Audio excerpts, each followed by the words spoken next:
खबर है कि सरकार ने जैविक डेटा साझा करने की रूपरेखा को लेकर दिशा निर्देश यानी गाइडलाइंस जारी किए हैं।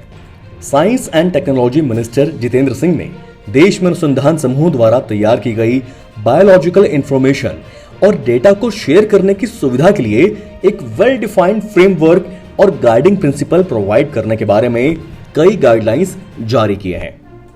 इस खबर से संबंधित कुछ इंपॉर्टेंट फैक्ट्स हैं जो आपके परीक्षा में काम आ सकते हैं, इन्हें समझ लीजिए। बायोटेक प्राइड यानी promotion of research and innovation through data exchange guidelines देश भर में विभिन्न रिसर्च ग्रुप्स यानी अनुसंधान समूहों में रिसर्च और इनोवेशन को बढ़ावा देने के लिए एक्सचेंज ऑफ इंफॉर्मेशन को सुगम बनाएंगी। बयान में कहा गया है कि दिशा निर्देशों का उद्देश्य जैव विज्ञान, सूचना और डेटा के आदान प्रदान को सुविधाजनक और सक्षम बनाने के लिए एक वेल डिफाइंड फ्रेमवर्क और गाइडिंग प्रिंसिपल प्रदान करना है।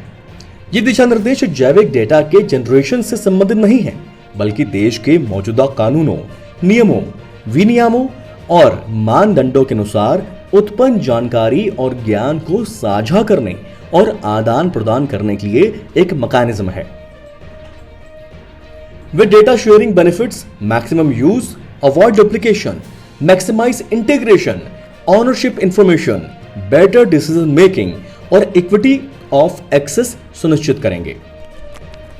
ये गाइडलाइंस डेटा जनरेशन के बाद सार्वजनिक रूप से और रीजनेबल पीरियड ऑफ टाइम में डेटा शेयरिंग के लिए एक मैकेनिज्म है। इस प्रकार डेटा यूटिलिटी भी बढ़ेगी। शुरू में इन दिशा निर्देशों को डिपार्टमेंट ऑफ बायोटेक्नोलॉजी यानी DBT द्वारा supported regional centre for biotechnology में IBDC के जरिए लागू किया जाएगा।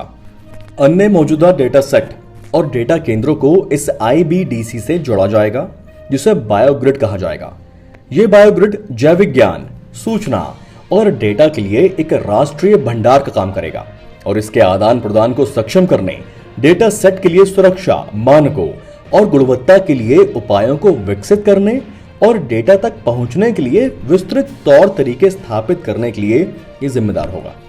जैविक डेटाबेस में योगदान देने वाले टॉप 20 देशों में भारत का नंबर है 4।